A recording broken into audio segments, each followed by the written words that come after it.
The NBA Gambling Podcast on the Sports Gambling Podcast Network, presented by WinBet. WinBet is now live in Arizona, Colorado, Indiana, Louisiana, Michigan, New Jersey, New York, Tennessee, and Virginia. From boosted same-game parlays to live in-game odds, WinBet has what you need to win. Sign up today. Bet $100. Get $100 at sportsgamblingpodcast.com/WinBet.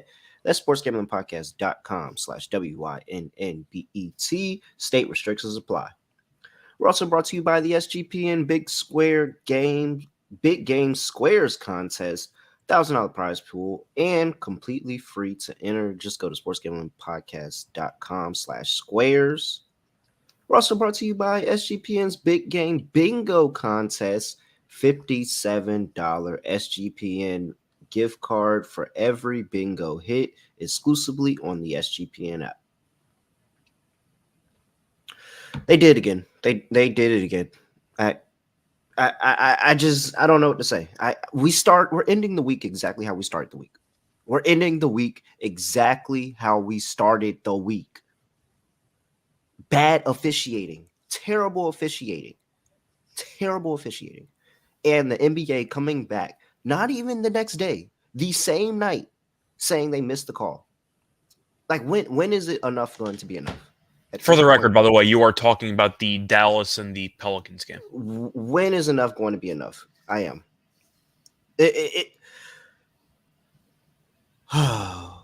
I'm not saying New Orleans would have won the game anyway. Welcome, everyone, to the NBA Gambling Podcast on the Sports Gambling Podcast Network. You know the voice of the guy. I can't even get through this intro. I'm pissed off. I am pissed off. You guys know you're listening to the NBA podcast. You know me. I'm the guy, Villain Rail, really real smart from Junior. You know that's Scott Studio Rochelle. We don't have to go through this. If you're listening along, you read the little description, you know who you are. All right, but enough of that. Jesus Christ, man. Jesus Christ. 2 bad calls in less than a 2-second span. 2 bad calls. You can argue that it was actually more than that because of the fact that if we're going through the entire week, you also had that Minnesota game against Sacramento. Oh, no, where it looked like McDaniels traveled before he hit the game-tying three-pointer. Now, they lost in overtime anyway, so it didn't exactly matter in the grand scheme. But travel calls, it is what it is. Like, travels just don't get called. At the end of the day, McDaniels one was pretty traveling rough, just doesn't. That McDaniels one was really bad. But, it was, but traveling just doesn't get called in NBA. Like, that's just fact. It doesn't get called in NBA. This is a clear out of bounds play. When you see Brandon Ingram saves the ball before stepping out of bounds, it's a clear possession. And then to add on to that, they mismanaged the clock as well. Now, I know you can come out here and say, well, the Pelicans bench should have been looking at the clock. They should have picked up on that. They should have set up something. They could have went back, got that reviewed, because the clock is actually a reviewable play. The terrible call, and I'm not even trying to be hard on him because it's hard to see the ball, look at the foot, make sure it's all blah, blah. Like, that is difficult. Yes, it's a lot going on. But that's not even a reviewable play. It's whatever he said goes. It's ridiculous, man. It's ridiculous. And then same day, again, same situation we was talking about where you have the freaking ref report comes out and they say, yeah, we missed that. Yeah, we missed that too. Dallas won the game. They had Dallas minus 4.5. It's clear and obvious. They had Dallas minus 4.5 because if Brandon Ingram got that save and it went to Jonas Valanciunas, they are in position. If you look at the players on the court and the positioning of the players in the court, they are in position to potentially have a chance to win that game. And that got taken from them. Well, yes. Technically, they were in a position to tie the game because they were down 3 at the point. But still, the argument is that New Orleans should have had a possession with a shot to potentially send it to overtime.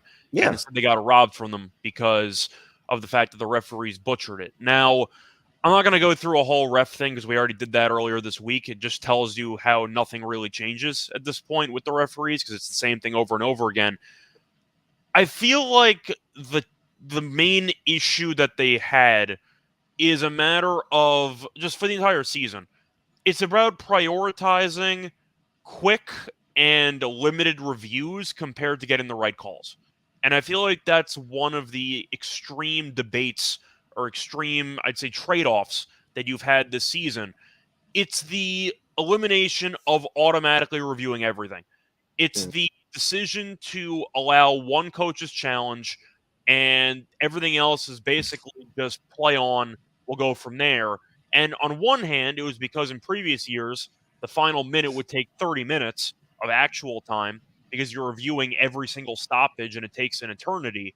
On the other hand, you have a lot of plays that we've seen from this year. Not the LeBron case because you couldn't challenge foul calls, but still. The point is you're limiting the number of plays that teams can request reviews for, and you could really maximize the impact of horrible missed calls because you're concerned more about keeping the flow of play as opposed to actually getting the right calls made. That's really mm-hmm, the underlying theme or the underlying discussion that people need to choose or at least talk about from this season alone, because in previous years this probably would have been reviewed. The problem was people kept complaining about how long it took to actually finish the final mm-hmm. 60 seconds of a basketball game. So I'm going to ask you, which do you prefer? Do you prefer, it's kind of a rhetorical question because I'm sure some people listening to this podcast have differing opinions. Do you Mm-hmm. prefer to get every call right and to take extra time, or do you prefer to sacrifice a couple of correct calls to keep the game from taking 2 hours in the final 5 minutes of the game? So I I think the answer is in the middle. And something that I like that I saw in the NFL playoffs that work and I think works is the The expedited expedited, review. yeah. Mhm. Yeah, and because look, if you look at the referee report, the replay center had Pat Frayer, Trey Maddox, Andy Nagy, and Danica Mosher in there. What were they doing? What were they doing during that possession? Like, like it's really, what is the replay center? What is the job of the replay center? That's something I have to look at. What is the job of the replay center who only job there is to sit in front of the monitor and look at the games? Mhm. Like, what is their job? Because it was clear on replay that this was a missed call. They should be able to have the ability to be watching these plays not only in real time but also watching the immediate replays to one verify everything that's happening in the last 2 minutes, and then be able to call down and say, hey, no guys, you got this wrong, we need to run this back. Like, you need to correct this, especially with there's a opportunity for a timeout, stoppage, or anything. Like, you should be able to real time do that. I don't know how we're in 2023. You can't real time see that. Hey, we made a mistake right here. Let's halt play and let's make sure we get this right. Especially with it being $1 billion industry and how you're not looking at a college football situation where you have these random BS games where you have no good camera angles available to you. You're in all these arenas, the same arenas the entire year. Of course, you have the occasional game in Paris. You get my point. The point is there's no excuse to not have a perfect angle or any angle that you could hypothetically overturn a call with an expedited review. So that should never happen. The call itself is twofold because on one hand, you can make a case and say, well, the Ingram play, they blew it, but that was a really tough call to make live. Okay, whatever. Like, you still got to get that call right. But the worst Mm-hmm. call in there is the clock. And I know that the Yeah. clock is the less significant, decision or the less significant blunder because Yeah. the possession matters more in that case.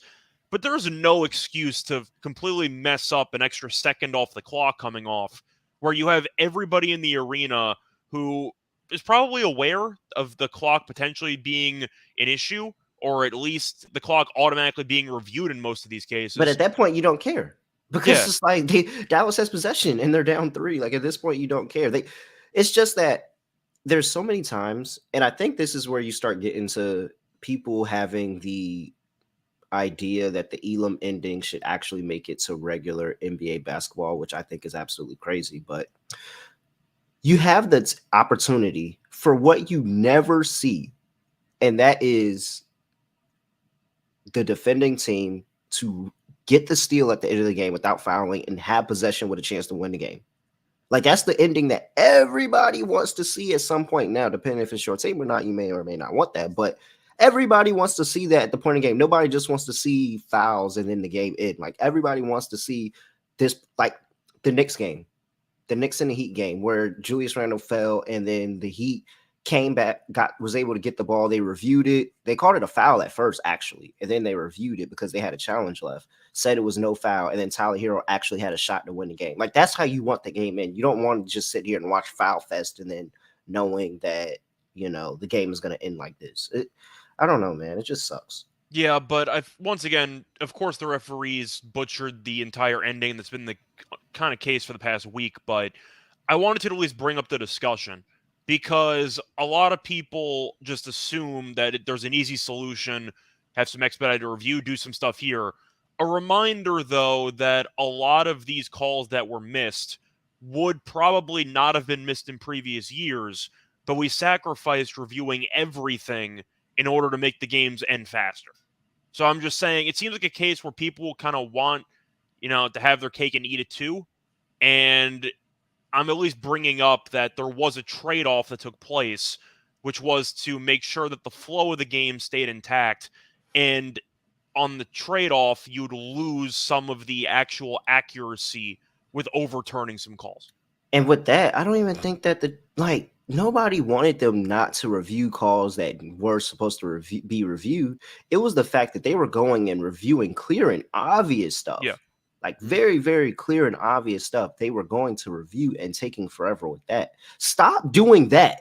We don't want that. You can have that. We don't want that. We want you to actually review the plays that need to be reviewed. And to also build on what you said, when you even look at the plays that used to take an eternity to review, no matter how simple they were, it's been proven time and time again that Secaucus, the replay center, has basically every view you can possibly imagine.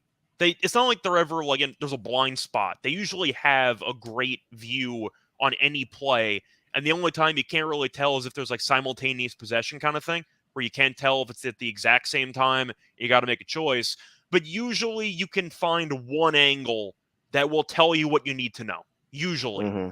So the fact is, with the replay center having a lot of these angles, you can have enough information to make these calls. The problem is, as you said before, the information's not being relayed fast enough where you can't have some type of expedited review process, which really should be the norm in 2023.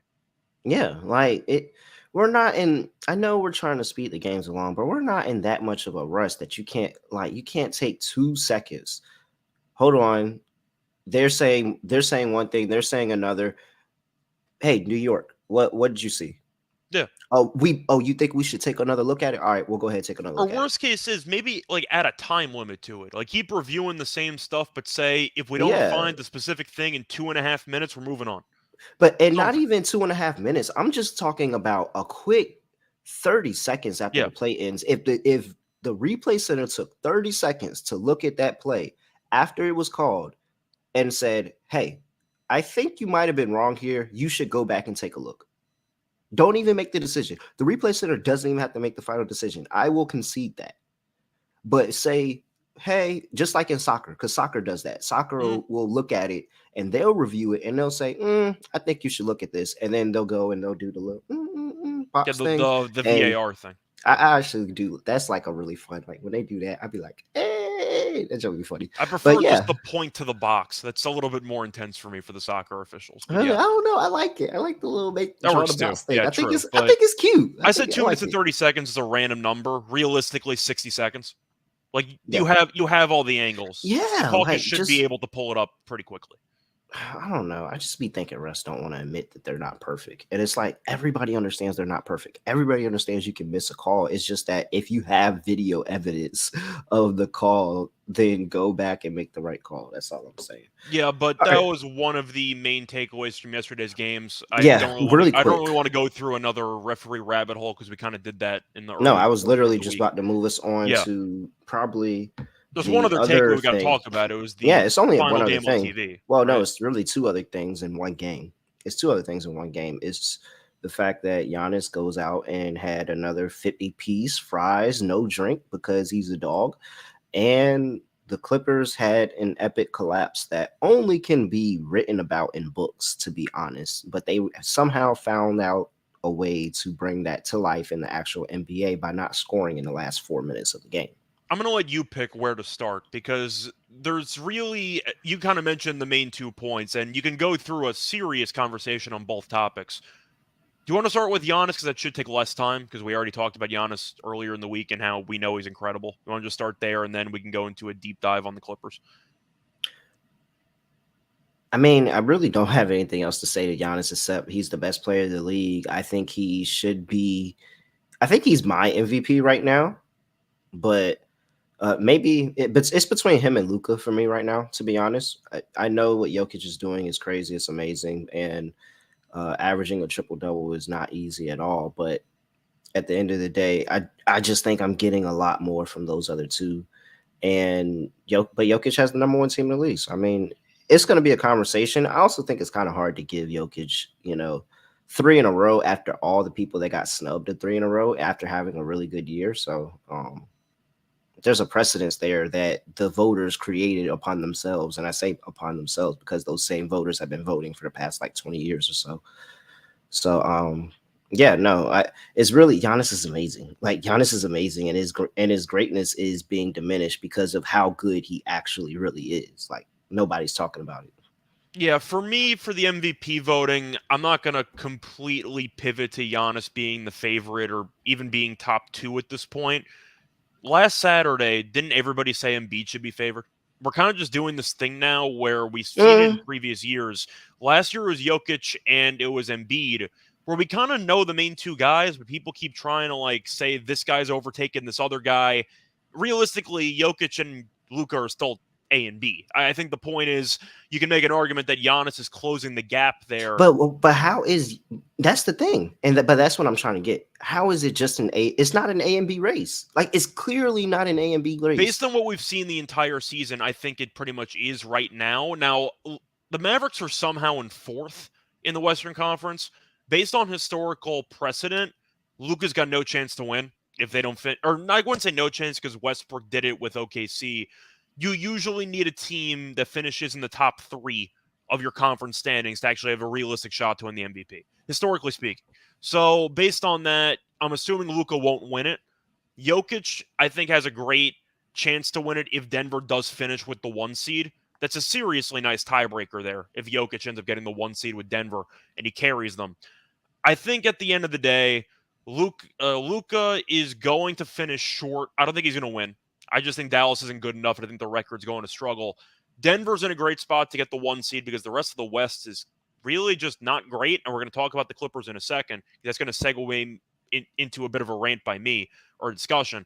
But I think Jokic right now should easily be one. Guy's averaging a triple-double. His team's number one in the West. I don't really know what more you want from Jokic at this point. I'll just challenge you with the fact that Jokic won it last year and the Nuggets were sixth in the West. That's the only thing I'll challenge you on. He won it last year and they were sixth in the West. So, but then you have an injury argument built in where Jamal Murray and Porter missed basically the entire year, and he was doing it with a bunch of scrubs. That's kind of the argument. Luka has. I mean, come on now. The rest of the team isn't playing up to the standards that Luka has either. Like I'm just saying that I agree with your argument, and I think there is somewhat of a precedence, but they've shown in recent history, and by recent history, I mean the past 10 years, that they care less and less about wins and more about individual achievements. So I'm just going to ask you this, though. Is Giannis kind of approaching, like, I don't want to say Jordan territory, but there's kind of like an underlying theme that happened in the 90s where if you gave the MVP to anybody, or we'll say LeBron. Let's go with LeBron in the last, 15, 20 years. Is Giannis at that point where anytime somebody wins the award for MVP, but it's not Giannis, the award means less because Giannis is clearly the best player in the league? That's what LeBron had to deal with for 15 years. I think it does. I know we're talking about everything Jokic is doing, but you really only mention Jokic on one side of the ball. Like that's really my big taking point, and that was my determining factor is that, wow, Jokic is a really, really great offensive player. Wow, Giannis is a really, really great offensive and defensive player. Yeah. Like that is really the turning point for me where I'm like, I'm getting it on both sides of the ball. And Embiid has fallen off because he's fallen off a little bit defensively for me. Because normally I had Embiid a lot higher, but he's fallen off defensively for me. So I don't like him as much. But it's like, come on, I'm asking Giannis to do it on both sides of the court for the whole game. And he's doing it to a high level. Yeah, and I think defense should be weighted more in the MVP votes, but unfortunately they're not. But it kind of goes back to, in hindsight, when you look at who won the MVP awards in the late 2000s and the early 2010s. You're looking at Steve Nash, who won it twice. You're looking at Derrick Rose, who won it once. I personally was fine with those selections at the time, but the argument in hindsight is, well, LeBron was clearly the best player. So you can give your trophies to whoever you want. We know LeBron could I arguably have mean, deserved Kobe the got the same MVP. treatment. Kobe Yeah, got the same treatment. Kobe averaged like 32 one year, where that was just a phenomenon. Like that wasn't even thought of. Now you have freaking LeBron who averages 30.6 point game, and he's sixth.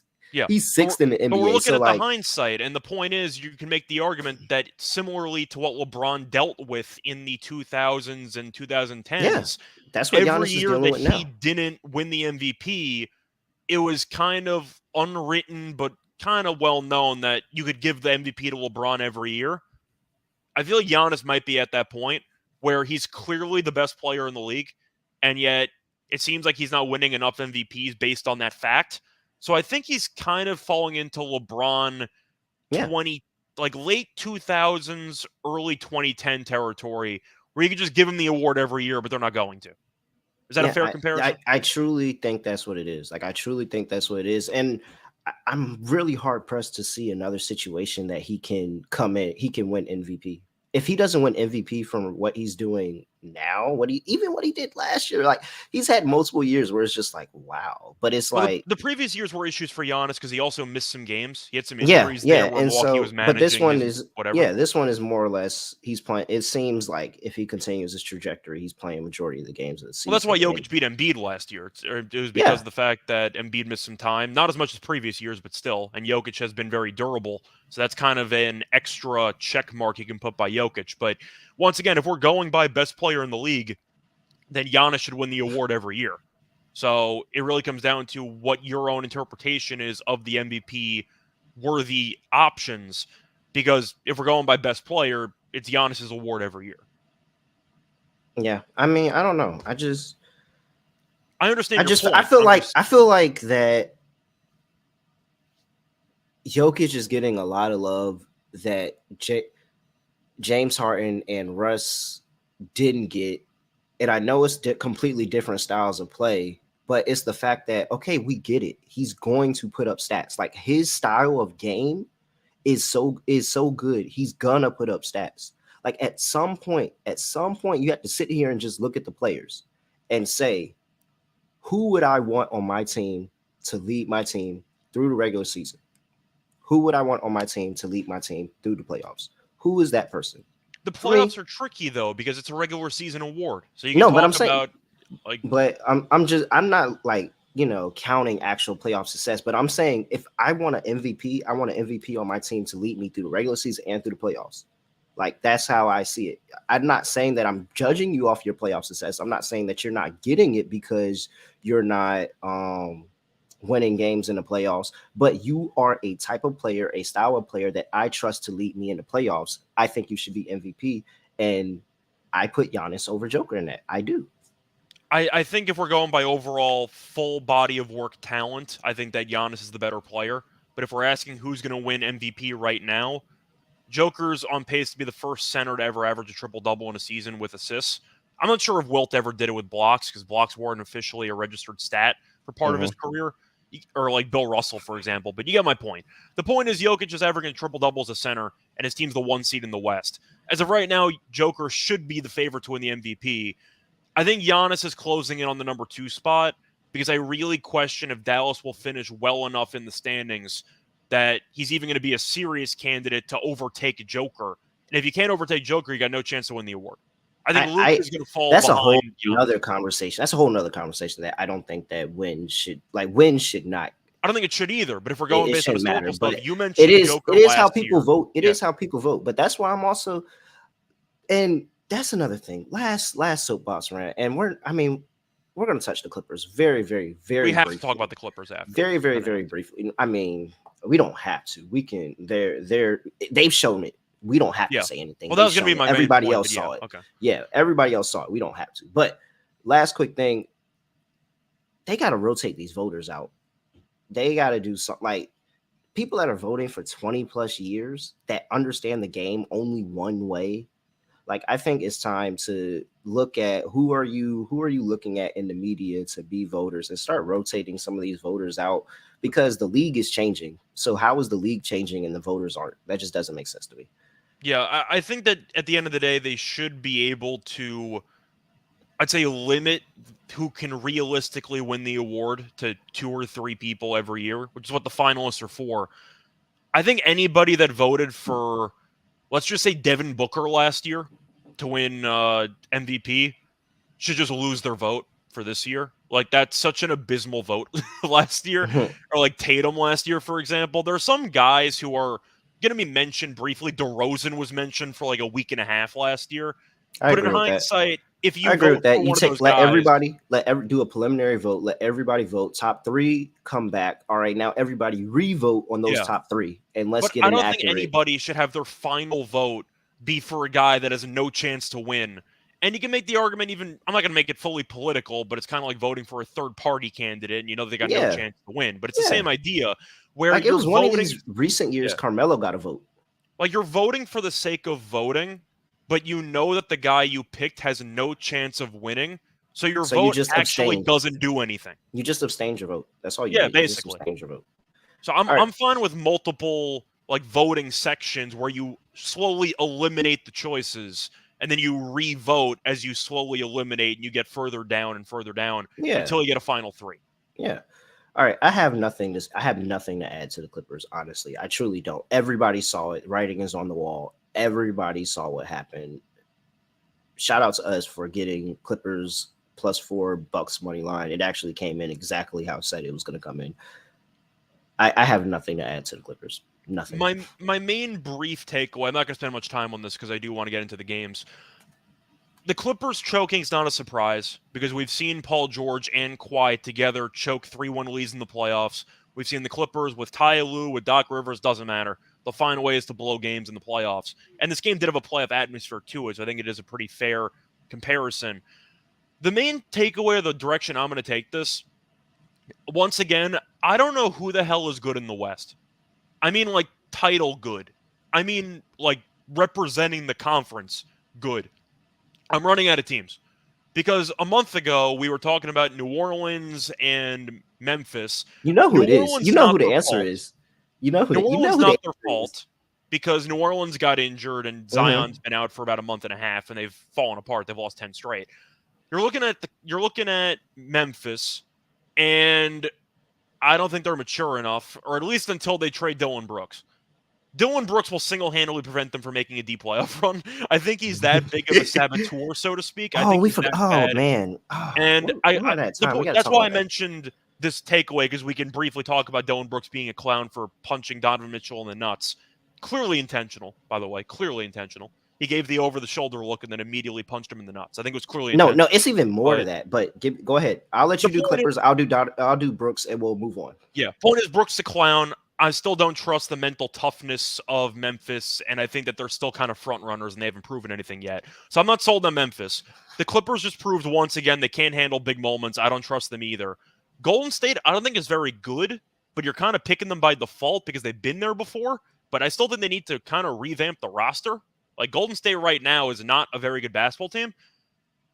I mean, you could take a flyer with the Lakers, but I don't trust LeBron or AD to stay healthy. But I'll tell you what, it's a pretty weak Western Conference if you want to take a Cinderella spin with the Lakers and just pray that LeBron and AD can do enough.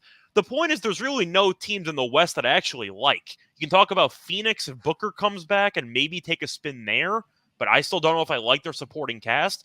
Every team in the West is flawed. I don't know who's actually worthy of coming out of the Western Conference. It's easy. It's the Warriors. It's easy. As of right now, it's the Warriors. It's clear But it's from right, what you picked from the what Warriors by you default. no, but go wait. But That's what I'm challenging you on. Go back to what you saw because last night the Warriors didn't play Draymond. It was Clay was missing. So if you look at from what the Warriors did when they started implementing the def lineup and Draymond at center and how they look in those stretch of games, and you implement that over the course of the season, you're clearly going to say that it's the Warriors. But they also just lost to Minnesota on the road using the same lineup. So I'm just saying, yes, they are a lot better with Draymond at center. But They were barely beating Oklahoma City. They almost blew a massive lead in that game they held on to. They lost to Minnesota in overtime using the same lineup. But how many Golden times have State, we seen Golden State do that? They did that last year. They looked like that last year yeah. and still went on a run. If I was picking one team now, I agree with you. It would be Golden State. But at least I'm acknowledging before the trade deadline, Golden State is extremely flawed. And it tells you how weak the entire Western Conference is, where we're picking Golden State by default. And it feels like LeBron in the Eastern Conference, where no matter how bad those Cleveland teams were, you're just picking the same guy because you don't trust anybody else. That is truly how I feel. Now, I reserve the right to still feel about, because I do think Memphis has the highest ceiling. When they get their head up their ass, I believe Memphis does have the highest ceiling. And I think the Pelicans are the biggest sleeper when they're completely healthy. I agree, but they might be a play-in team again. That's the problem. Yeah, and that really is the issue. But at this point, if you're sitting here and you're saying, I have one free bet, I have a free bet, and this is the team that I have to put on, and it has to be somebody coming out the West, it's the Warriors. It's clearly the Warriors. I think I'd probably pick the Warriors, but once again, the fact that we're picking a team that's extremely flawed, that's basically around 500, tells you how untrustworthy the entire conference is and how much worse the West is. Even the teams that are winning games, they're not trustworthy at all. So that's my brief segue from the Clippers game. I kind of just wanted to turn into a Western Conference thing. You said your piece about Dylan Brooks. My only piece is that, man, he really tried to roll over his ankles too. Like, he actually tried to roll over. Tried to roll over his ankles through the arm. Like, he didn't know what he was going to hit, but he was going to hit something. So Dylan Brooks, he just, I think that was the last straw for me. I was like, man, you've had a lot of questionable moments as a dirty player, but this one is like, all of that combined with this, yeah, man, you're a tough player. I'll give you that. Like, you are tough as, like, in terms of playing the game of basketball, but you are not a tough guy. How tough? Like black wife beater in the locker room tough, or how would you describe his tough? I think he's like Derek Fisher on the court tough, where he's gonna take the charge, hit the floor hard, all that energy, be the spark this team needs. And I think he is a spark that they need, but man, he's turning into a sideshow. He's starting to group himself with the Grayson Allens of the world, and you don't exactly want to be in that group. That's not a group that you want to be with. All right, before we get into the slate, I got to talk to you about the official sportsbook of the Sports Gambling Podcast Network, and that is WynnBET. WynnBET is available in a bunch of states all over. You heard me earlier. I told you all the states. Well, you can live bet in those states. You can have same game parlays, aka the Win, build your own bet. And they're even covering the big game. So sign up today, receive a special offer, bet $100. Get $100 at sportsgamblingpodcast.com/winbets. And make sure that you put in a crazy long shot parlay. Like, just try. Do some research, put in a crazy long shot parlay, put $1 on it. Because if you hit the longest parlay of the week, you can get $1,000 free credit. So much to choose from. Head over to sportsgamblingpodcast.com/winbet. That's sportsgamblingpodcast.com/WYNNBET. State restrictions apply. All subject to change. Terms and conditions at winbet.com. Must be 21 or older. The present state where playthrough WynnBET is available. If you or someone you know has a gambling problem, call 1-800-522-4700. All right, let's get into this Friday slate. 8 games in the NBA, kicking off at 7 p.m. on the East Coast. We have the Portland Trailblazers going to play the Washington Wizards. Wizards are laying 4.5. 236.5 is the total. Injury report for these two teams, and we have, oh man, I lost my tab. There we go. So for the Portland Trailblazers, we have,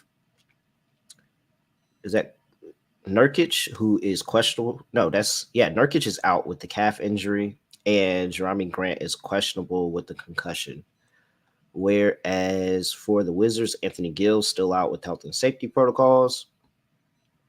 Portland coming off, I think they're coming off a win. I'm pretty sure they've won back-to-back games because the Lillard's gone nuclear, but they killed Memphis in the fourth quarter of their last game and they came back. Yeah, so you also had the Ja triple doubles kind of, scandal going on in that game too. They're But really whatever. bad with the. I don't know how you can be bad at stat taking. Like it's not like this is happening during the That's a game. You separate have can of ample worms. But amount of that was the time. same game. Point is, Memphis Yeah, fell apart and Portland won yeah, again. that's ridiculous. All right. I mean, I'm going to start my handicap simple here, and I'm going to actually ignore the side and the total. 35.5. This is where Lillard's points prop is oh, is that located. what it's at? It's 35.5. I mean, I don't blame him. I can't blame him either because I kind of want to go through the numbers. That's where I want to start off. No, because that's literally what I was about to pull up the numbers. we gotta at least talk about it because a has couple he not games been ago, over that number over yeah, in a couple almost every games ago game? I said if you want to take Portland against Atlanta, just parlay it with Lillard 40 plus, and he went for 42 points. So to read off the last couple of games here for Lillard, this is really a historic stretch: 42, 42, 30, 60. 37, 24, 25, kind of a quiet spell there. No, wait, because that's 40, 36, 50.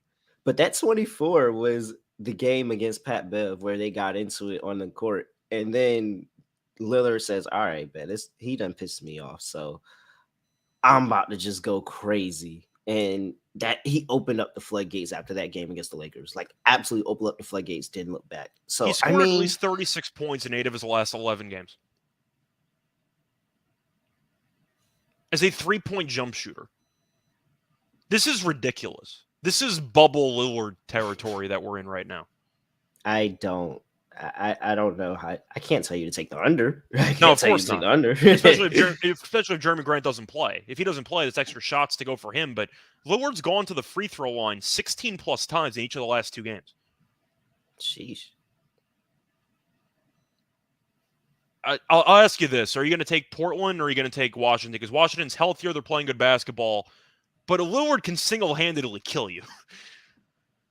I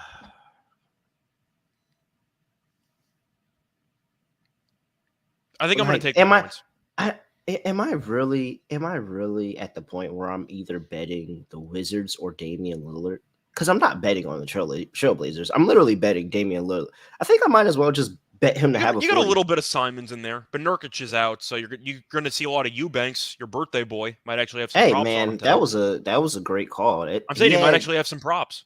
10 rebounds was 10-1. Like yeah. 10 rebounds was 10-1. So that was we'll go ahead and add that to the crazy number of plays single plays that we've hit, because that 10-1 was a nice play. Mm.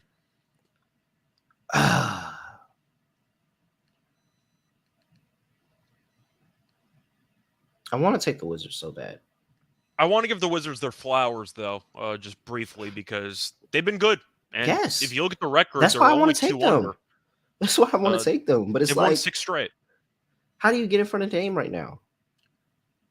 I will point this out, though, the Washington winning streak that they're on. They beat Dallas, who never covers against anybody. But to go through the actual teams that they've beaten, they beat the Knicks. That's the good win there. Kinda. I mean, the Knicks aren't exactly good at MSG, but they still won that game. I think that if we were talking about quad 1 wins in college basketball, that would count as a quad 1 win.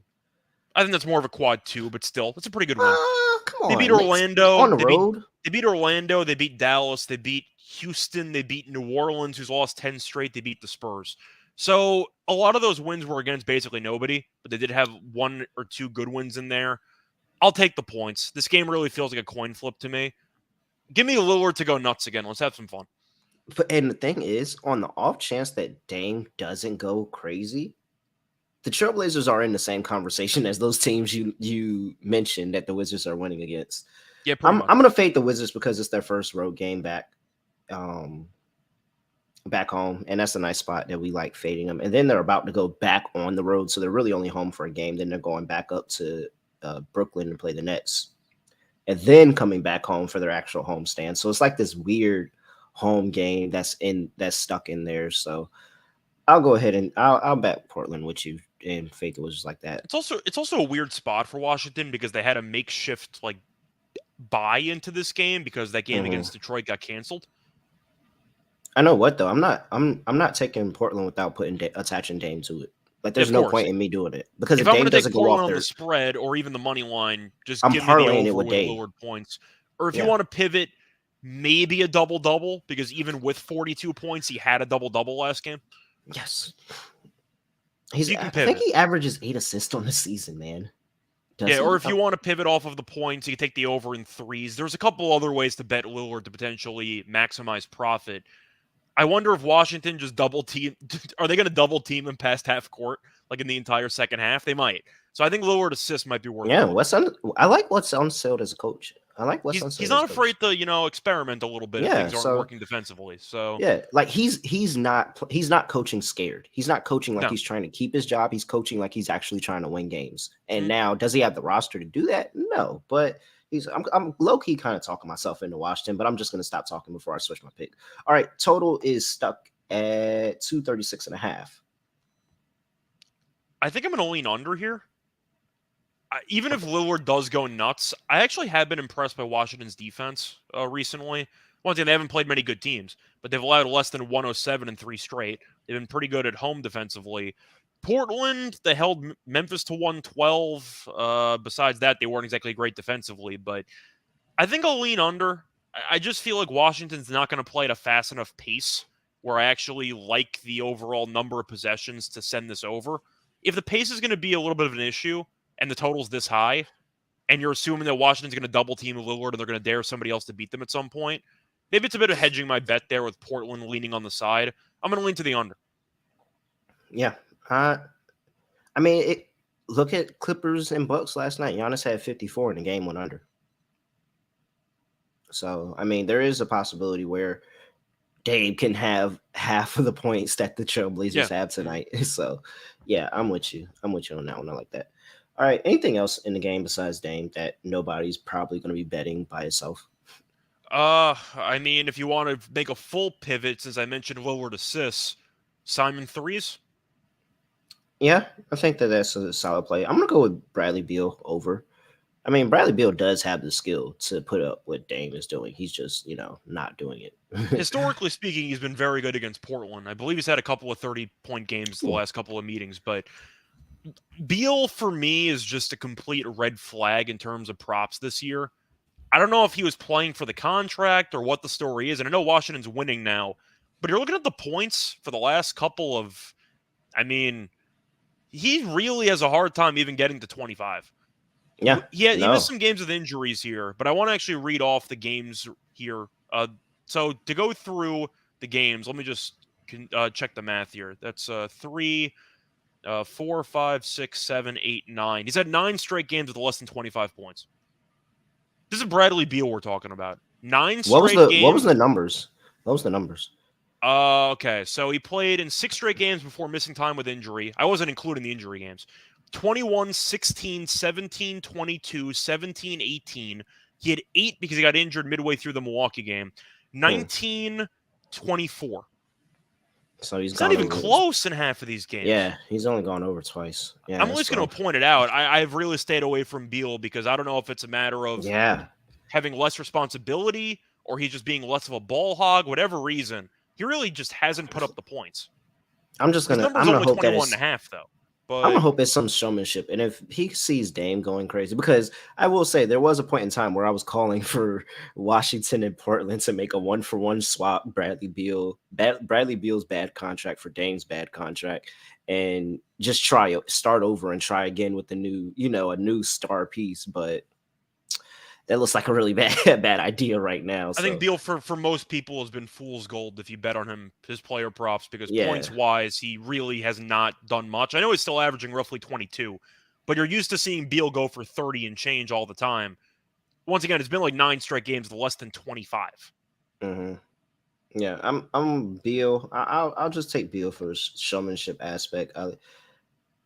I was going back and forth between Kuzma and Porzingis of who I like better to have a really good day inside the paint against Nurk. And chat is saying Porzingis. Well, Nurk is out, so it's going to be Eubanks. Oh well, yeah, Nurk is that, but yeah, it's Eubanks, and so chat saying Porzingis. I understand, but I don't know. I'm torn. What are you doing? Is it Kuzma or Porzingis for you? Because it feels like one of these guys is going to get whatever they want down low. So I thought about going kind of a little bit off the reservation there and kind of pivoting fully to Gafford, who didn't play last. He didn't play last game against San Antonio, but his last game against New Orleans, he had 21 and 12. The issue is he's constantly in foul trouble all the time. But to go through his games here, 21-12, 9-8, 9-7, 14-8. He's been hovering around double-double territory there for Gafford. I think Gafford's got a decent matchup here. If I'm going Mhm. solely for a long shot or some plus money play, there might be some value on Gafford, assuming he doesn't get into foul trouble. I think I'll play Gafford. I would play Gafford points, and I'm kind of sold off of Gafford double double at this point The because foul when you trouble's just so annoying the with foul that trouble's guy. annoying, and the fact that he's the only person that actually really cares about stepping up and getting in front of somebody coming into the lane. Like Yeah. everybody else would just let them go by, but Gafford actually tries, and that's how he gets into foul trouble because he actually tries to go defend. And so it's like whether he gets a block or has a good defensive possession, he kind of takes himself out of that Mhm. positioning for the rebound. So I'm mentioning Gafford because his price is plus 255 for double-double. Kuzma's I double-double's know. plus I played him the 275. other day. I played him the other day. Yeah. His double double the other day. It was like plus 340. I said, "Oh man, this is great! Like so Same. much value." And then I'm watching the game. I'm like, "Well, no wonder he's not getting rebounds because nobody else is like he's taking the defender in the paint, and it just goes to Porzingis or Kuzma who just walks in Mm. and grabs the rebound." So Yeah, I'm like, Porzingis is 135. I'm not sure if I'm fully into that. Kuzma's 275 for a okay, double-double. Kuzma, I can get behind for 275. Yeah, but I think 135 for Porzingis I'm not fully into because I'd say effort-wise, Porzingis has never been known for being a dominant rebounder by any means. And I see Courtney mentioning it. I've mentioned it in the past. Josh Hart unders, I think, have been very solid lately for the points. It's a low number, but you also mentioned, or we talked about a Lillard could potentially facilitate more. But Hart's been injured. He's been playing through Mhm, injury, but he's kind of battling a bit of a leg issue. And offensively, he's done basically nothing lately. So mhm. I am pretty much into fading Josh Hart in this game based on his recent form and just the overall lack of shots. He might have more responsibility in this game if Grant's out, but you still have Lillard, you still have Simons, and to go through Josh Hart's last couple of games here points wise 0 9, 0 9, 13, 8, 4, and 8, 11, 5, and 7. He's barely getting to 9 at this point. He had Mhm. 0 last game. He's battling, I think it's an ankle issue. So I'm kind of fading Hart here while he plays through injury because he took 4 shots last game and scored 0 points playing through injury, and he doesn't have a big role offensively anyway. So I like the hard unders for points. I like his over rebounds. The rebounds are He's good. The active. points I'm Yeah, on he's the under. active. He's like an active box out and rebound guard. So And yeah, I Nurk is like him out, for the so he should have a rebounds. bigger role rebounding. Yeah, I like his rebounds. I agree with you with the points. He probably could have one of those Ben Simmons. It's crazy to say this is a Ben Simmons double double, but he could have one of those Ben Simmons double double where he has 10 rebounds, 10 assists, and then doesn't get there on the points. Like Yeah. that's I can see that. All right, next game on the slate we have what is my handy dandy tool? Charlotte Hornets going to Detroit, play the Detroit Pistons. Pistons are laying 1.5. 240 is the total injury report for these two teams. And for the Charlotte Hornets, Cody Martin is TBD. And for the Pistons, you have Hamidou Diallo, who is not on the injury report. Corey Joseph is out. And that's about it for them. Mm. Was yesterday the game? Yeah, yesterday was the day they played against the Bulls and they got ran through the mud. They got ran out. LaMelo got ejected in the fourth quarter. That was bullshit But too. Well, it wasn't bullshit the injection, but it was bullshit that he didn't get the foul call, and yeah. then you threw him out because he was pissed that Mhm. he didn't get the foul call. Like I think that is something you can't look at that, real time No, you and rescinded in hindsight. yeah, you rescind it at the end. Like, all right, we're not gonna make those technical fouls count to the suspension, and we're not gonna foul him because we clearly missed the call, and he wouldn't have gotten a tech if we just called it right. Like Pistons. They're favored in a basketball game. Like how bad is Charlotte? Not only are they favorite, they're getting line movement in their favor. Yeah. Like, Charlotte that's not. they're both terrible teams. The total in this tank bowl is 240 and change. So you're expecting a bunch of points. Mhm.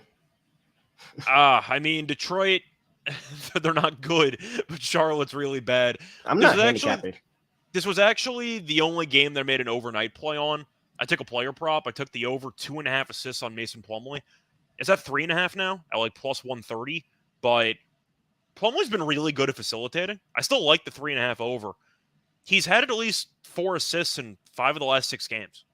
He's been really good at passing the ball. Now you see my face made a face. I'm like, I don't think I've been tracking Mason Plumlee's assists. Yeah, no, you look at the assist numbers for Plumlee; they're pretty good. Okay, all right. So I took that. That moved to 3.5. So it's plus money, but maybe I'm tempted by it. The thing is, Charlotte isn't injured. So do you think Detroit, with their current roster, is better than Charlotte on paper? Or do you think Charlotte is so bad on the road and the fact that it's a back-to-back, you're just blindly fading Charlotte anyway? Because both these teams have been pretty much pure fades the entire season. Well, on paper, both of these teams are the same team because Charlotte's 15-38 and Detroit's 13-39.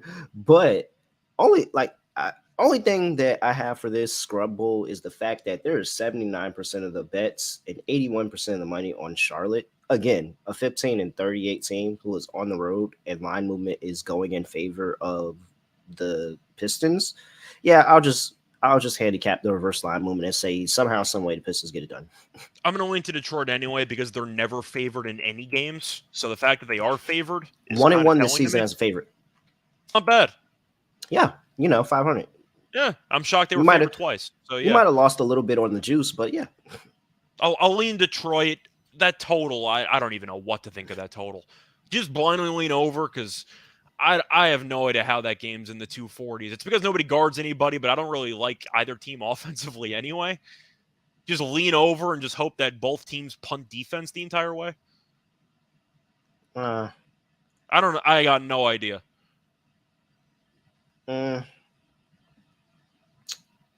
Lean under and hope one quarter falls off a cliff, which we've seen happen. That's what I was thinking. I'm like, maybe just I get one bad quarter and that's enough for me. Like, I'll lean under, but why would I ever because Charlotte is coming off a back-to-back and Detroit had travel issues and trying to actually get to Detroit for their last game and that game getting postponed. Like, the game got canceled in the first place. So yeah, so I'll just go on. I don't have this is the Scrub Bowl. In the Scrub Bowl, I'd rather just take player props and just give me, Bogdanovich have a really good game. Melo has been playing pretty well recently. You sprinkling on LaMelo triple or no?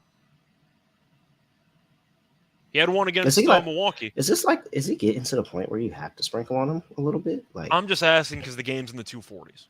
Yeah. So you're expecting a bunch of assists, a bunch of points, and you figure if he can find a way to rebounds, it's around 10-1. Like, maybe you can make a case there.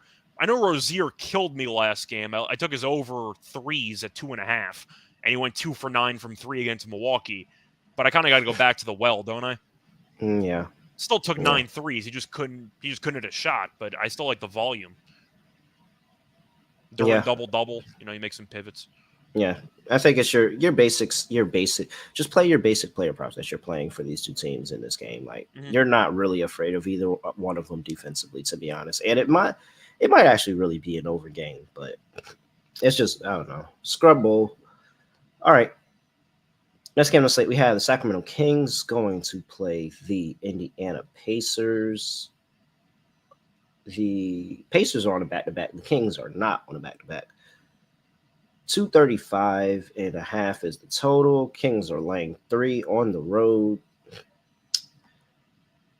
Let's see here. You have De'Aaron Fox, who was out. That got announced last night. He's out for personal reasons. He's not playing in this game. He's out for mourning the All-Star snub. I mean, there's a lot better ways to mourn that All-Star snub, but yeah, you missed opportunity. He had a very good opportunity here, and he missed it. Brunson did it yesterday too, but he didn't play either. I know, and I didn't even catch on to that. I think he got ruled out like 20 minutes before the game. I think so. It was a last minute thing. Yeah. Pretty clean. Well, you don't have anything to report for the Pacers, but we can expect it to be relatively clean. We'll see what they do with Halliburton and if he ends up playing this game, but I think he's going to want to go. I'm assuming you're all over Halliburton props and Sabonis props and Buddy. No, props. I'm not. Really? Oh, well, last one. I'm on the last one. I'm on the Okay. last one. I'm punting the first two, and I'm taking the last one because I I think the figured first because two are traps. former team angle, that kind of Yeah, thing. yeah, yeah. First two, I think Halliburton is definitely a trap because I think there is a small possibility Halliburton doesn't even actually play in this game. And I think that well, the line -3 kind of tells me Halliburton's not going to play.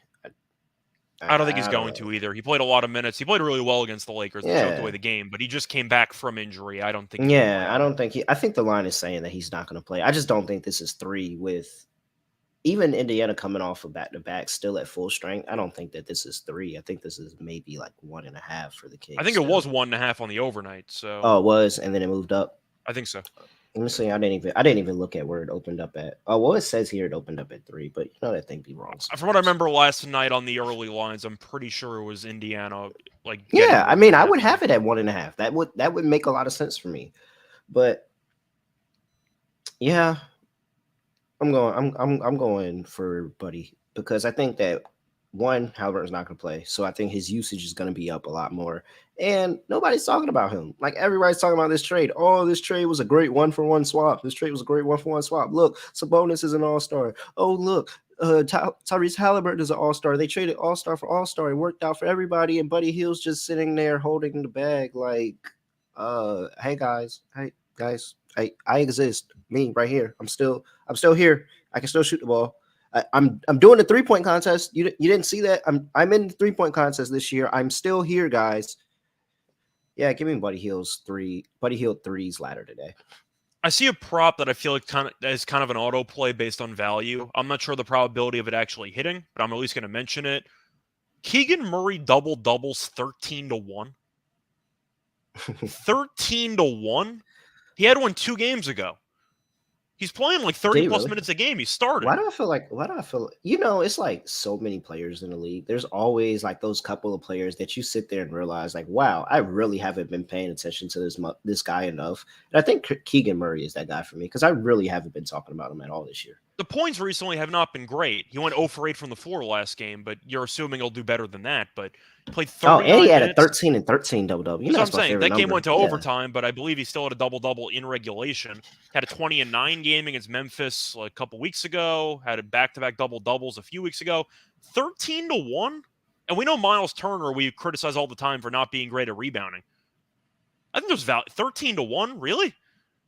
Especially with Miles Turner like come stepping outside the paint to take on the ball handler and And you're all of assuming that. Sabonis is going to have to follow him out there. They're going to Yeah. pick and roll and get Sabonis to actually guard on ball. I think Murray's got a good spot here to potentially go for a double double, but 13-1, that's a hell of a bargain price. Yeah. It's not bad. Hopefully it's not fool's gold like that Jayden Ivey 22-1 at one time.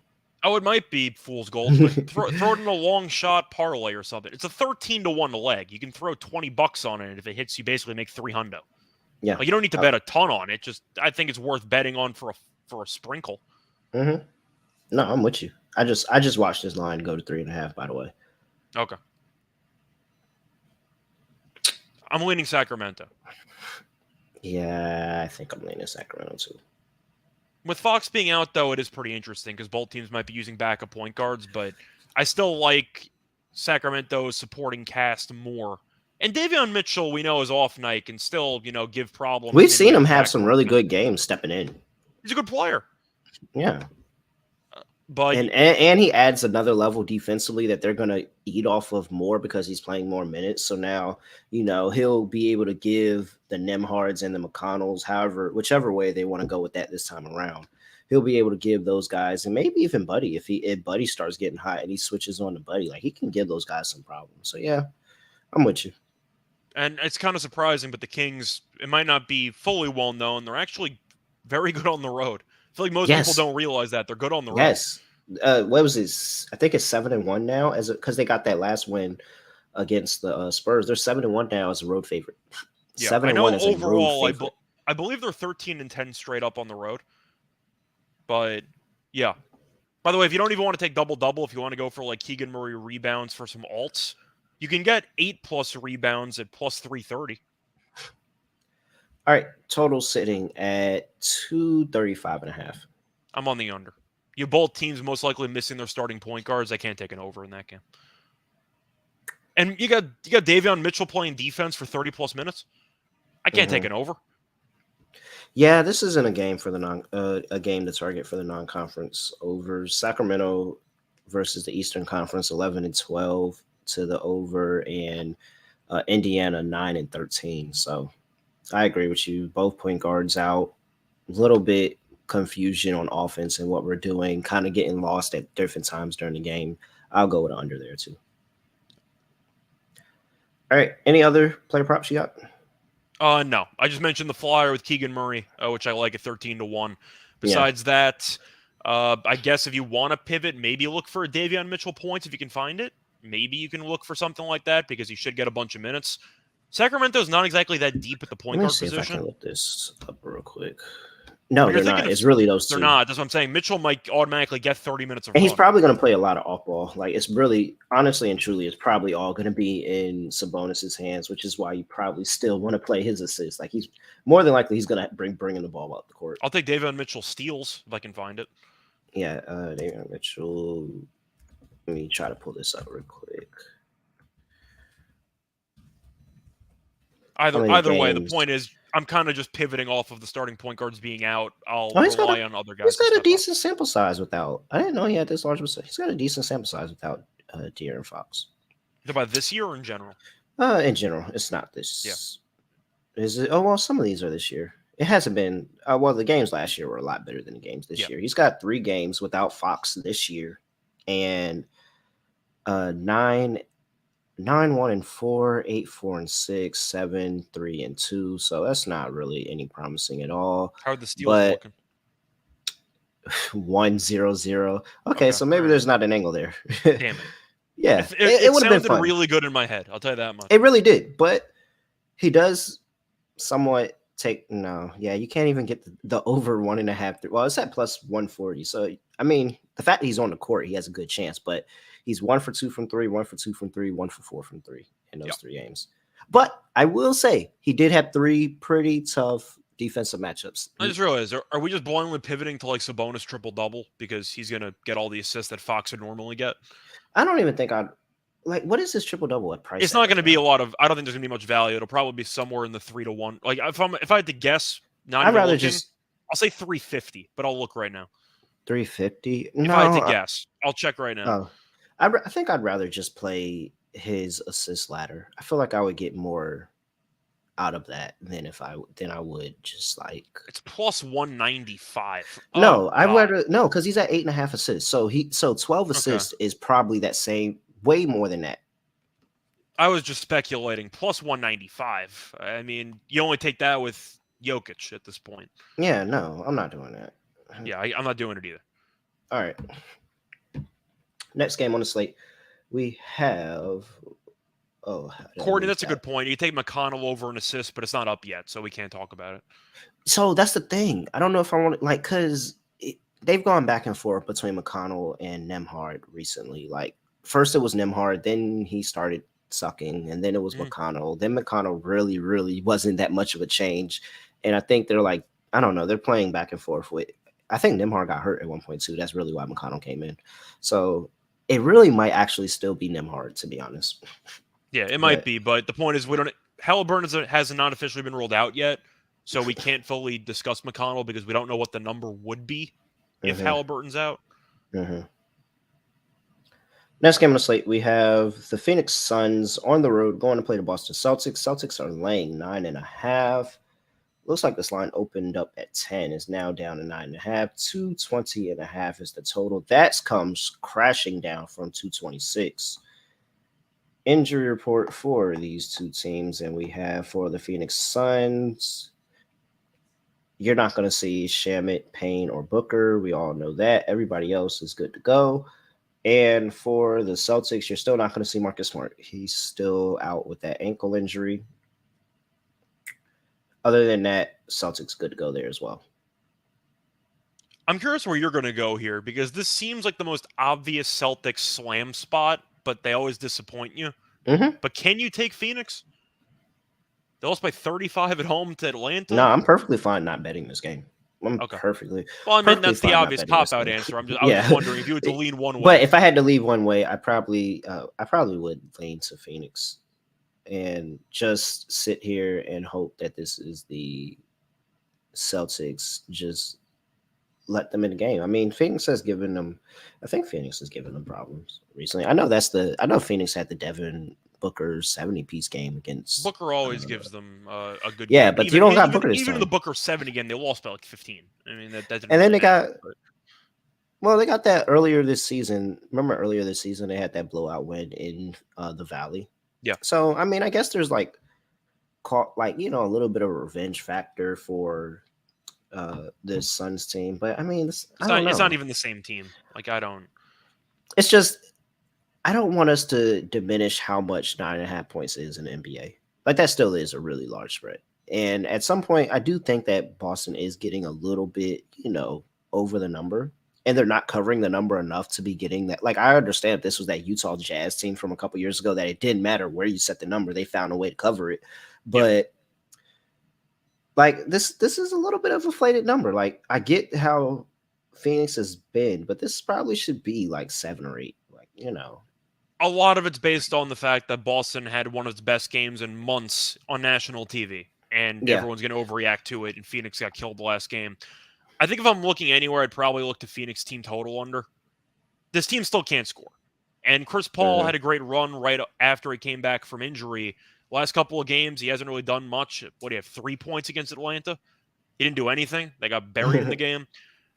I'll lean Boston if I had to pick a side, but it's mostly because I don't think Phoenix can score. And I think defensively, I think Horford and Robert Williams will do a good job on Ayton. They don't have any plan B offensively. So I'll lean to Boston. It could get ugly, but based on the spot itself, there are a couple of just precedent red flags on Boston here when you're blindly taking an inflated line after a TV blowout game. Hold on. Give me 1 second. I'm just putting something into the little thing. Let's see here. And Phoenix is also 8-17 on the road straight up. They're really just a horrible road team. Well, all right, here we go.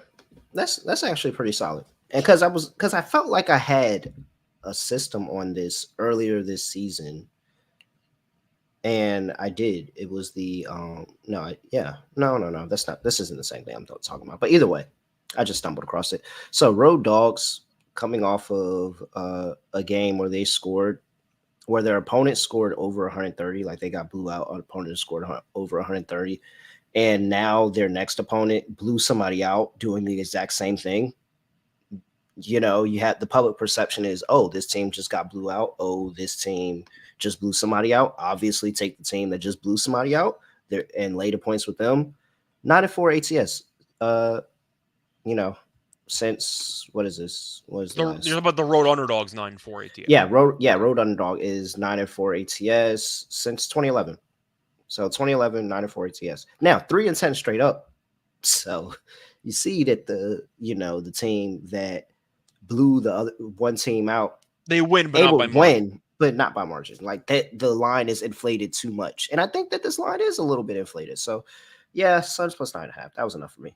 I'm just going to look at Suns team total under. That's my fate of Phoenix in this game. They still can't score. Yep. And yeah, I agree. All right. I think for props, I'm mostly staying away because Boston could win in a rout, and I don't want to deal with minute restrictions on half these guys. I am kind of scared off. I know. Like, because Jason Tatum really should be in another, like, he should be in conversation for another double here. Should be, but I am concerned once again if the game gets really, really ugly that you might see everyone get pulled. I think I will look to Chris Paul under in assists, which might sound a bit of a hot take there. Historically, he's been horrible at getting assists against Boston. Just to read off the Okay. numbers here for the last couple games against Boston. 4, 8, 12, 8, 2, 7, 5. So he's had less than 9 assists in, 6 of the last 7 games against Boston. I don't mind pivoting on Chris Paul under for assists. They've done a good job defending him in the past. And you have a blowout option there, or maybe Boston just basically says, we're going to dare Chris Paul to score 30 at this stage in his career, and we'll stop everybody else. That's how I would defend Phoenix. I'll take Robert Williams over 8.5. Okay. I think he can, because basically what I'm looking at and considering that this could potentially be a blowout is who can cash their prop in the first half. Yeah. And I like Tatum. Tatum can have 25, 27 in the first half, but like 30.5, he might miss that by a little bit. Yeah. I see the Jaylen Brown. I see the Chris Paul number, by the way, at 8.5. The over for the assists is minus 135. That under 8.5 assists, though, at plus 105, I think is tempting. Once again, he's had less than 9 in 6 of the last 7 games against Boston. Why is it at 8.5 though? Because he's going to have the ball in his hands the entire time. No, but I'm saying, why did it go down? I thought he was sitting at 10.5 the other day. I'm pretty sure. A couple almost games positive ago, when we were talking about that Hawks game, we were talking about his assists being at 10.5. Like I'm almost positive it was at 10. Yeah, he had what do you have 3 in that game against Atlanta? Like he did nothing the entire game. So it might be an overreaction too. Yeah, but I think that's a little bit of an overreaction. But I get what you're saying. It's plus money on the under. All right. Yeah, I got nothing else. That blowout potential. I'm tired of losing props to blowouts. I really am. So, but I do think that the Suns could keep it close. So I'm not as afraid, but I don't typically bet Boston. So, next game on the slate we have. Let's look at here. The Philadelphia 76ers on the road going to play the San Antonio Spurs. 76ers also getting a large number, laying 10, but it's also the Spurs. 234 is the totals. Come down from 237. Injury report here. We have for the 76ers, Joel Embiid is questionable. And I think there's a decent opportunity that he sits. Like, why are you playing this game? It's the Spurs. I don't know. Giannis might have leapfrogged him in the MVP race, No, I would 100% sit Joel Embiid because have you seen this Spurs injury report? Yeah. Trey Jones, doubtful. Jeremy Sochan, out. Romeo Langford, out. That is 3 starters. I'm taking Phil. I'm not going to spend I can't breathe.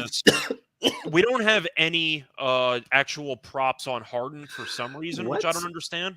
We have Embiid props. Because the books are terrified. Because the books are terrified. And they don't want to set James Harden with the low number that they set him when Joel Embiid is in the lineup. And they know that Joel Embiid, like, they're scared. That was obviously. They're definitely scared. They are terrified. But they are terrified to put Harden's props out there without knowing what Embiid is going to do. Because they know if they set Harden at 20.5, they're going to get slaughtered. Yep. Slaughtered. There's not a number low enough that you could set for me and James Harden in this game, honestly. Earlier this year, I saw San Antonio put together the worst lineup in the season. It still hasn't been surpassed. And I took Toronto in the game. And Toronto won by about 45. This lineup's close to it. This lineup is one of the worst lineups I've seen all year.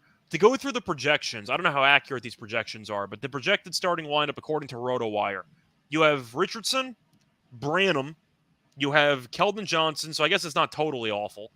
Bates, Diop, and you got Jakob Poeltl. If that was your lineup for an entire season, you'd win maybe 8 games. Uh-huh. I got to take Philly. Yeah, I'm taking Philly. I can't not take Philly. That 3 starters are out. I mean, maybe this is the spot. This is that weird spot where a team covers and they got all these starters out, but I'm not betting on that. No. Philly. You know what? Maybe Philly first half because they can't help themselves punt leads in the fourth quarter. All right. Totals 234.5. What are you doing? By the way, I see Harden triple-double at 6-1. I see one book that has it. It's at 6-1. Bold. We'll play it, but bold. Bold for having it out there. All right. Total. What you doing? I mean, I have no idea, to be honest with you. It really comes down to Embiid because on one hand, he's going to dominate. He'll probably go for 35 if he plays in this game. On the other end, Philly plays faster without him. and you're assuming that Harden and Maxey are going to go nuts in this game anyway. I think I'll lean under just because San Antonio is missing so many guys, but Sohan's their best defensive player. I'd probably look to Philly team total over no matter what. How the hell is San Antonio going to stop anybody in this game? And I think I'm taking it over because I think Philly's going to stop carrying in the second half and just let San Antonio. Like when you're up 25 plus, you don't care. Yeah. Okay. All right. Let's see here. Next game on the slate is I'm Keldon Johnson. I'm still going to take Keldon Johnson, by the way. Somebody's going to have to shoot. So yeah, I don't mind that either. Next game, I'm going to say Toronto Raptors are on the road going to play the Houston Rockets. Raptors are laying 7.5. I got down on this last night when the Raptors were laying 6. I'll just go ahead and tell you what I'm doing now. I still would play it at 7.5. 225.5 is the total. Come down from 230. Injury report for these two teams, and you have for the Rockets. Jalen Green out, Jabari Smith Jr. questionable, Jashawn Tate is available. And for the Raptors, Anobi and Otto Porter Jr. are still out. So there's the tip of my hat. What are you doing, sir? So Houston had basically the same lineup as last game, except Jabari Smith got injured in the second half. I live bet Oklahoma City at roughly like a minus 120 favorite at that point, just because Houston had no talent. And they ended up winning the game. I lost, but Houston killed them on the glass. Tari Eason had 12 offensive rebounds. It was just stupid. But anyway, I don't know if I can take Toronto here. I understand that Toronto has been, pretty good. They've been better lately, but still not great. And Houston doesn't have much talent. I just hate this Toronto team with a passion. I hate this damn team. I guess the argument is they'll throw Achua and Barnes at Şengün and basically dare anybody else to do anything. And maybe Eric Gordon steps up, and that might be a decent player prop option. I kind of like Kenyon Martin. He's been really good in the starting lineup. He's aggressive. He's not afraid to cut off ball with Şengün having the ball. I'd probably look for a potential double-double for Kenyon Martin Jr., who's had a double-double in 2 of the last 4 games, and 13-plus rebounds in 2 of the last 4 games. I think those would be my pivots. For the actual game itself, I don't like either of these teams. I think I'm just passing. What's your case? The fact that how long this road trip has been for the Raptors and that they are favored. Like, that's been a very, very good system. I'm trying to pull it back up because I wouldn't bet this anytime soon, by the way. It's juiced at 7.5. It's probably going to go to 8. Oh, yeah. If you want to take Houston, you can probably wait till right before game time. But I think that it's kind of just this mindset of like, all right, we've been on this really long road trip. We see the light at the end of the tunnel. We see the light in the tunnel. We have one more game, and that makes 7. So one more game. And then we're back at home. We're able to get into our home crowd, get in our beds, get back home to our families, like all of that stuff. The motivational factor is just there for you to get up more at the end of a road trip rather than in the middle of a bad road trip or in the beginning. Like, hey, we're almost there. Like, let's go ahead, finish this thing out, finish it right. Let me pull up this number I had because it's not too many times you see teams that are a road favorite at sit in a 6-game, 7-game road trip. It's also not often you see a road team that's 8-18 here it is. Straight up on the road being favored by 7.5 on the highway. Here it is. So yeah, definitely. So road favorites where they had their previous 6 games on the road, 50-26 against a straight up, that is 65.8%, 46-29 and 1, that is 61.3% against the spread. So that was really, I had this circled, this game and the next game against Memphis, I believe it is. I had them circled when I looked and saw how long this road trip was and was like, okay, probably not the Memphis game. They're not going to be favored, but we definitely had something here with this Rockets game, and there's been a history of teams being able to cover this number. So I was like, yeah, I'm going to go ahead and get down on that when that number comes out. And Toronto was a favor as I expected. So I really, sometimes you have an edge in a lot of plays. At 61%, 60% of any edge, I feel really good about. So that was a really, really big play. And then just the fact of the inconsistencies by the Rockets. And yeah, the Raptors do piss me off a lot of times, but they've been decent this road trip. Like they picked up a few wins this road trip. It hasn't been in a complete waste of time. So I like their odds in this one. My favorite play is the under. I watched that Rockets Thunder game because I live bet it. I ended up losing, but at least I got to scout both teams technically. Mm-hmm. You make an argument that if you lose money betting, at least you got information. So I just Yeah. paid money for information. But Houston couldn't score. It was a hideous game of basketball. They scored because they got a bunch of offensive rebounds. Their sets were ugly. Without Jalen Green and without Kevin Porter Jr., they obviously used Şengün more, but that killed the pace of the offense. I love the under, and this total's way too high. All right. Let's see here. Props. Any props you got? I want the double-double on Eason and on Kenyon Martin Jr., but I don't have props on either of those guys. So I think Jabari Smith Jr. is not going to play. When I watched him get injured, he went straight to the locker room. It seemed like his back kind of tightened up on him. And since he was a top 3 pick in the draft and Houston's 25 under, I'm assuming technically it's a hip issue. I would be very surprised if Jabari Smith played in this game. Doesn't feel like he's number 3 pick in the draft. It doesn't, but I'm just saying I don't think he's going to play. Pascal Siakam. It's Pascal Siakam for me. I think he had a triple-double one of these. I think the last game he played against the Rockets was the one with the triple-double. Let me look at that real quick. That could be. I know Van Vliet had triple-double last game against Utah. Yeah, I think it, hold on.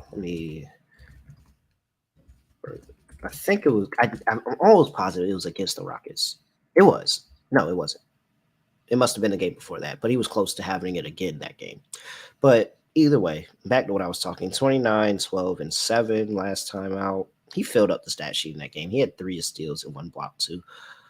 33 and 4, 21, 10, 3, 24, 9, 2, 17, 10, 3, 22, 12, and 3. Like he just has really good games against this Rockets team. And now they're already have concerns about inside the paint. Now you're losing possibly another size guy with Jabari Smith Jr. I think that is going to be a pretty good. And you have the Pascal All-Star, quote unquote, All-Star snub game. So yeah, I think that Pascal Siakam is a good play. Yeah, I think he goes for 30, if I had to guess. Yeah. He's going to be added to the snub plays for sure. Mm. Well, he's moving up the snub power rankings because Fox took the night off. Yeah, he is. He was down on the snub power rankings, and he definitely moved up. One is going to be a guy that we're going to talk about in a little bit, but still. I think Siakam's a little bit. 2. We're going to talk. A little bit. We're going to talk about him right. Well, yeah, right now. It's a bit of a. Technically, we had another game we could have chosen instead. We're getting to the snub part of this. We saved the snub games for last. I didn't do this on accident. This was intentional. Oh, that's right. Then I forgot. He might be 3rd or 4th in the power rankings. I forgot about Ant. Okay. Yeah. So Orlando Magic on the road going to play the Minnesota Timberwolves. Timberwolves laying 4.5 at home. 229.5 is the total. Injury report for these two teams, and we have for the Orlando Magic. Whenever I find their name, the Magic's name on this list, there we go. Jonathan Isaac not on the injury report. Expect him to play. Everybody else good to go. Minnesota Timberwolves. Rudy Gobert is questionable. Taurean Prince is questionable. Bryn Forbes is questionable. You know, a contract's bad when we don't care if Gobert plays or not. Like when we're begging him not to play against Golden State, Naz Reid put together a good game there. Yeah, like we're at this point we're begging him not to play. So, I mean, I don't like taking Minnesota, but I really think Anthony Edwards is going to come in here and kill them. I think he's going to destroy. He's going to destroy them. We've roasted Minnesota because they were awful to start the year and all that stuff. They're quietly 2 games over 500. Like they've actually been pretty good, and Edwards has been incredible the last month. Russell's good offensively. He's still a brutal defensive player, and I still hate his decision-making late in games, but he's still, a pretty solid scorer. Orlando doesn't have many scoring options. They have some, but Fultz isn't exactly a big threat. Gary Harris isn't a big threat. It's mostly Boncaro and Wagner. That's basically it offensively. Even Wendell Carter's kind of slowed down offensively. I'm also a member of the executive board of the Kyle Anderson fan club. Big fan of him as a role player. I think he's just a very good role player. What's your position? So, president, vice president, secretary, treasurer? I'm currently scribe, but I'm working my way up. Oh, secretary. Okay. Yeah, I'm secretary. So I'm working my way up. So next season, you'll. I think you should run. I think you should run for president. I think you can win. I would vote for you. I'm going to do my best. I'm a member of a lot of fan clubs. I'm currently the president of the Watanabe fan club. I can give you some advice. I'm president of Patrick Mahomes fan club, so I can give you some advice on how to win that election for sure. Okay. All right. I'm still taking Minnesota though. They've played better lately. Nice win against Golden State. They're at home. Orlando. We like this team just in general. They're clearly like a year or two out of even being close to 10 games below 500. I'm going with Minnesota. I like the current form of the team. Does Anthony Edwards continue the trend he has going on with the Magic? Because every time he's played the Magic, he has gotten not substantially, but he's gotten better every single time. 8 points first time around, came back, had 16 points, came back, had 24, came back, had 25, and then he recently had 35 against this team in November. Does he eclipse 35 points today? I think if you want to play it safe, take the threes instead. If he's going to score 35, he's hitting at least 6. I think he's hitting at least 5 or 6 threes. He had 7 threes in that game. You are correct. So you're trying to think of what Orlando wants to do. They have pretty good rim protection with the multitude of centers they have. Orlando, from what I remember, is not good at guarding the 3, correct? I will tell you in just a second as you keep talking. So for me, thanks for the cueing me in to keep talking. So I'm going to go with Edwards over in threes. I think the points are going to be there too, but with these big games that Edwards has, he really catches fire from 3. And I do think Minnesota, I'm not saying D'Angelo Russell ever loves to pass the ball, but I do think there might be a bigger effort to get Edwards a big stat line just to put the league on notice they fucked up. And yes, Orlando Magic 24th in the league, giving up 39.3% from 3. I think Edwards is in a very good spot to potentially hit 5-6 threes in this game. He went 4 for 11 last time, or that was against the Kings. But I just want to read off the actual attempts here for Edwards. These are just the attempts: 11-11, 7-5, 10-10, 16. If he attempts 11, I'll take the over on threes, whatever number it is, because I think he has a good shot of going like 6 for 13 in this game. Let's see. I'm just scrolling here through his game log and his 30-point games. He has 4 for 11 from 3, 5 from 7 from 3, 4 for 10. What's that? 6 for 10, 8 for like you said, there is correlated. If he gets the 30 points, it's not too many times that he's not hitting at least 4. But his 3-point number 3.5 is plus 140. You can get 5 plus 3s at plus 340. Yeah. Really? 340 for a guy that's basically been attempting like 10 threes a game for the last week and a half? That's the angle we play. We play Anthony Edwards for his threes. Great. Yeah, unless you want to go for a same game parlay and merge it with like 30 plus points. You can do that, but that doesn't give you much of a boost. Yeah, I don't need to. I'm cool. Just taking what, we don't have to force it. Let's just take what we get. Let's go for the threes. And then that way by Strutters, though, in the comment section, he's talking about Ant double at 7-1. Points out that Edwards had 7 at half last game and finished with 8, which is actually especially brutal because the game went to overtime. It's actually a really bad game. Had 1 rebound in the final 29 minutes. He had 1 rebound. That's shout out to Anthony Davis. That's a whole separate story, but if you know, you know. But still, I don't mind Anthony double there too. List goes on. List goes on. All right. Next game of the slate, we have we didn't even say a winner. I mean, Minnesota. Are we just taking Minnesota? I'm taking Minnesota. Yeah, we're just taking Minnesota. Okay, great. Make sure we was on the same page about that. Last game of the slate, we have the Atlanta Hawks going to play the Utah Jazz. Utah is laying 1.5 at home. 242.5 is the total. Injury report for these two, and we have for the Atlanta Hawks, looks clean. For Utah. I don't even remember how to pronounce dude's name. I learned it and I forgot it, and I don't want to say it and mess Are it we up. talking But Walker Kessler or we're talking somebody no, else? no, the Simon or Simone or whatever. Oh, Uh, I don't know. I'm not gonna try. I don't want to mess it up. But he's questionable, but he's also like not a big factor at Fontecchio? all. They already like I didn't even get to the point of even any type of mentioning a handicap, and I'm already getting the questions. Real, are you going to take Atlanta? It really does check all the boxes for Atlanta, doesn't it? You got Utah as a Yeah, favorite. I'm gonna take Atlanta. Like I I'm think I not gonna. have to as well. I do not like taking Atlanta on the road. Yes, that is 100% fact. But there's no way I'm fading the Jazz system and what could potentially be the last game that we play it. Like if they cover this game, then I'm fully good of punting in the trend away and saying we had a great beginning of the season. Because last time they got the push against Toronto, so it was like, dang, I was ready for them just to cover. Like I was really ready for them to cover that game, so I could say, all right, I'm done with that trend. I can move on with my life. But they keep pulling me back in. Utah keeps pulling me back in. And so now we try again. And then Trey Young and the snub thing, of course, it gives me more ammo for Atlanta as well. Because I truly think Trey Young's going for 40.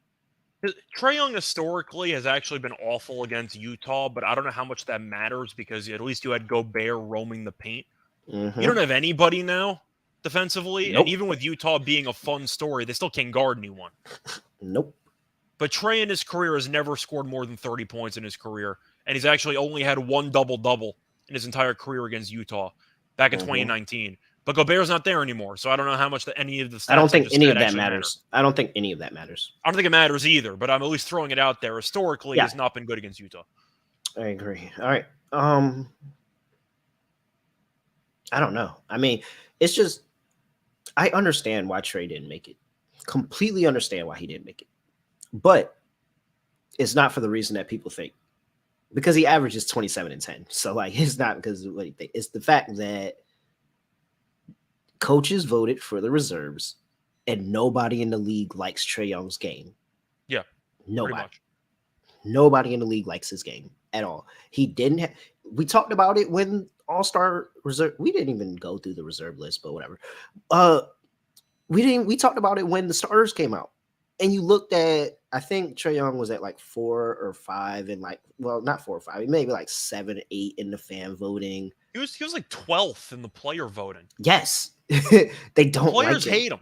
They don't like him. They don't like anybody that knows basketball does not like his game. Like, and it's because he basically does what James Harden was doing to a little bit of a greater extent because he actually got a whole rule changed.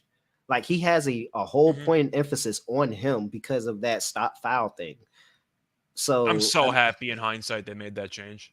yeah, very good. That was it's not basketball. Like that's not No, basketball. not at all. But So I actually like Trey Young not making it, and I know that his counting stats are good. His oh, I love him efficiency not making numbers it. are horrible. He's shooting like 42% from He's the shooting field and 32% from three. 42.8%, which is the lowest since his rookie year. He's averaging 4.1 turnovers per game, and he's shooting 32.2, a career low percentage from three. That's His ridiculous. efficiency numbers are horrible. I'm actually happy Trae Young didn't get in. Yeah, no, I am too. And I am a Trey Young supporter. Like I've come on here and I've been a very big Trey Young supporter. But I can't support you and you're in danger of shooting 40% from the field for a year. Like I cannot support you with that. I gotta 42 let and you like go. if you're below 43, as far as I'm concerned, you should be off the ballot. Like that's ridiculous. That's the same reason that I don't think Russ should get 6 man of the year. It's the exact same thing. Russ is Oh, in those Russ danger of odds are shooting. starting to slowly, fall. And I love yesterday's a perfect example of that. He had a double yesterday, bro. He went 2 for 16 from the floor. It's ridiculous, yo. Like it's ridiculous. Like you guys, come on. Brogdon's coming in. Like, Maxi's can you odds guys have stop dropped acting one. like y'all not? Can y'all stop acting like y'all not NBA players? Like, please stop acting like you're not NBA That players. Westbrook thing was so funny though. Like you should be way better than that. Like, oh He my had a god. double. He went 2 for And 16 from that's the that's why floor. I was like, I don't think he should be 6 man of the year. Of course not. I don't think Trae Young is anywhere in any conversation for anything, and he shouldn't. I agree. He should not have been an all-star. I am a Trae Young supporter, and I agree. He should not have been an all-star. He's having a terrible year. He's getting the number counting stats, as you said. He's having a terrible year, but he's going to kill them in this game I because think he he's is in a a great guy. spot to kill him in this game. Too. He is a guy that remembers stuff like that, and it fuels the fire, especially on the road for him. It fuels him. So he's definitely about to go out here, and he's going to have a great game. Yeah, I think he will too. All right, are you with me on the Hawks? Yeah, I'm going to take the Hawks. I think it's a good spot. They just killed. I know Phoenix isn't good, but you still go into the Valley and win by 35. I'm impressed by that. Maybe they can work. Maybe they could piece together another good road game, and after that, we'll never back Atlanta again. Yep. What type of breakout game are you expecting from Trae? Are you expecting 30 or 40? Are you expecting 40. like 20 and 15? 40. So you're going with all points and not assists. Yeah, I'm going all points here. I think he gets hot early, and then once he starts feeling himself, he doesn't turn it off. I'm just wondering because I do think a 20 and 15 game could be in the cards. Maybe even a 30 and 15. I would do something fun and play. Of course, I'm just going to play Trae, but I think I'm going to also throw. I might not go for a double for Murray, but I'm gonna juice his assist up a little bit. Like I'm gonna juice his assist up a little bit. Total's 242, so you're just expecting a bunch of points in this game anyway. But yeah, if it's not Trae Young, who else is going to be the person to get a bunch of assists? It's going to be. Tell you what though, Trae 14 plus assists is 5-1. Okay. DeJounte 10 plus assists is 8-1. Yeah, see, like I think I would do like a DeJounte 8 parlayed with Trae for like 30, 35, something like that. Trae 35 is 3-1. 35 plus that 8. Yeah, that's a nice little play. I'm gonna be on this game. So yeah, in some capacity, we're gonna be backing Trae and probably DeJounte assists. But yeah, what's his, the 8-1 is the 8-1's nice. Where's his regular assist line? His regular assist line is at. It's got to be around 6.5.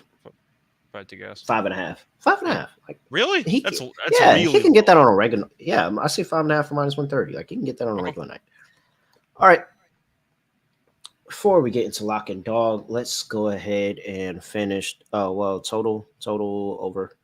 Yeah, like I'm gonna take an under in this game. Yeah, I'm great. Over. I'm glad that we could get through that really quickly. All right, we have 2 contests for the big game next weekend.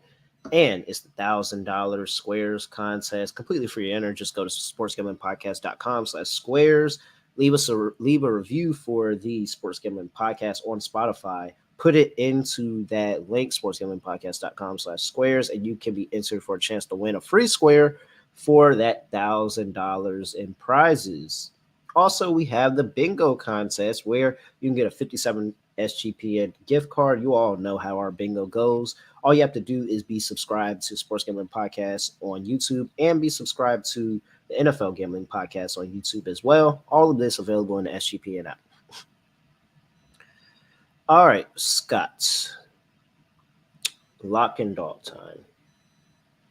For my lock. Yeah, I'm gonna stick with my overnight play. And I'm gonna go Toronto -7.5. I think it's a good spot. I think they're a better team. And Houston's just losing too many pieces. Like you're telling me you're potentially no Jabari Smith Jr. as well, in addition to no Kevin Porter Jr. and no Jalen Green. And Pascal Siakam has really good games against his team. I'll go ahead. I'll take that. And for my dog,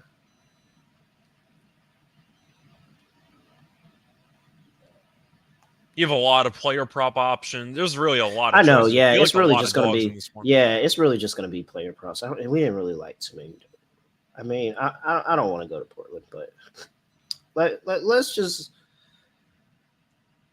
let me give out the parlay. I'll give out the parlay for the bare minimum of the scrub game. That's what I'll do, and that'll be my dog.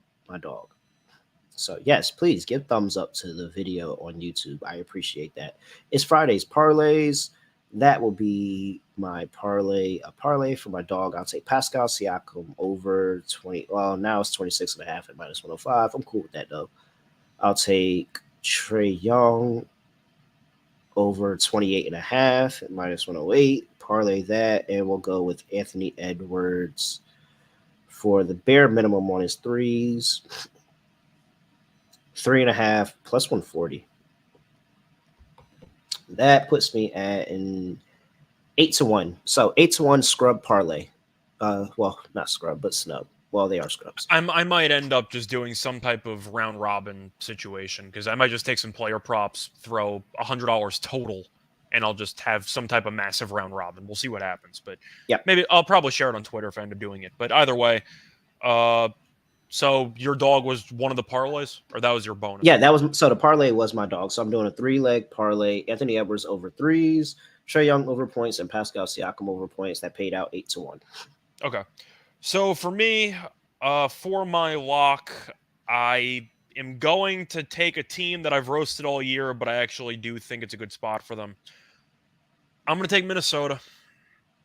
I'm going to go with Minnesota minus, I think you can find 4 right now. I'm going to take Minnesota minus 4. Mhm. I like how this team's played. It was a very big emotional win against Golden State, especially after Golden State killed them in their own building earlier this year. And I think they're building there. Now, Minnesota's still not a great team. I still think the Gobert trade's awful. And I'm not picking to do anything in the playoffs. But you have Edwards who could go nuclear. So that's a good check to have. You have a good home court advantage. That's another good check to have. Orlando's terrible on the road. Orlando's 7-19 straight up on the road. They've lost 3 of their last 4 games by at least 5. The last 2 losses came by 11 plus. And Minnesota's been good. And they've played 4 straight home games, so no actual travel needed. 19-11 straight up at home, though. I'm going to go with Minnesota minus 4 as my lock. And for my dog, I have a bunch of choices. What do I want to do for my dog here? You know what? I think I'll play it safe. Give me the Edwards 3.5 threes at plus 138 or plus 140. He's going to probably attempt 11 threes. That number's too low. Give me the over 3.5 threes for Edwards at roughly plus 140.